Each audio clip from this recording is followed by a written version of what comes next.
And now to the NFL, where we saw a wild weekend. There were 4 one-score games, including a pair of overtime thrillers. Tennessee was able to pull off the biggest upset of the wild card round, knocking off the defending Super Bowl champs. The Titans' Derrick Henry literally carried his team to victory, defeating the New England Patriots in Foxborough 20-13. Now, that loss has raised questions about quarterback Tom Brady's future. Here's what the star player told reporters after the game. It's the greatest organization, and playing for Mr. Kraft all these years, and for Coach Belichick. I mean, there's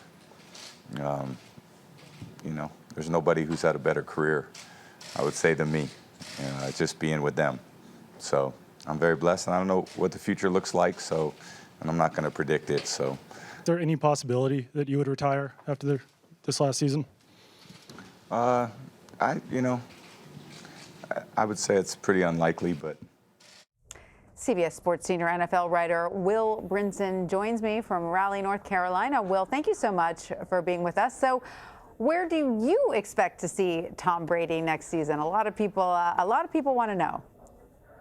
Yeah, look, it's going to be a fascinating. This is one of the biggest. It's the biggest offseason storyline, and it's going to be fascinating to see where Tom Brady lands. If I was handicapping it personally, I would have him back in New England. I think at some point he'll sit down with Bill Belichick and owner Robert Kraft, and the idea of seeing Tom Brady play somewhere else may be too much for the owner Kraft, who grew up a Patriots fan and has, Brady's been there forever. They built this dynasty. Now, if it does get to be a situation where Tom Brady decides that he wants to expand his brand. He's got TB12 that he works on the side, his nutritional and exercise brand that he's got on the side. And if he believes that the Patriots aren't going to provide him enough weapons in 2020 and he wants to try and win somewhere else, the Los Angeles Chargers would make a lot of sense. They have Keenan Allen, Mike Williams, Hunter Henry, a free agent, but they could franchise tag. Austin Eckler is there. He'd be a perfect fit in a Brady-style system. And this is a team that could win now with a decent defense.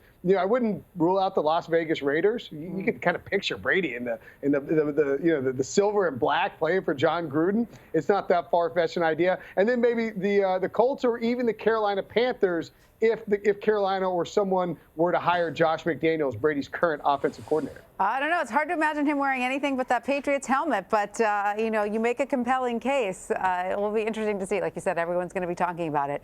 As we mentioned, an exciting weekend of football. What was your takeaway from the wild card round? Well, the Saints just keep having bad luck. They became the first team in NFL history to lose 6 straight playoff games by 1 score or less. That's a rough run. 2 of the last 3, of course, they had the controversial ending last year with the pass interference situation. This year, there was another pass interference situation where Kyle Rudolph appeared to push off. The NFL declined to review the final play of that Saints-Vikings game. Then, of course, 3 years ago, they had the Minnesota Miracle. So a rough run of the playoffs for Drew Brees and Sean Payton. But you can't sleep on the fact that Kirk Cousins in that game made a huge throw in overtime down the field to Adam Thielen and then set himself up to throw to Kyle Rudolph for the game-winning touchdown. Kirk Cousins had been beleaguered by critics over his inability to win in big games, had never won a playoff game, and here he is advancing to the divisional round, going to San Francisco, just 2 games away from a Super Bowl. A remarkable turnaround considering they were huge underdogs coming into this game. And speaking of the divisional round, it's this weekend. What will you be looking for?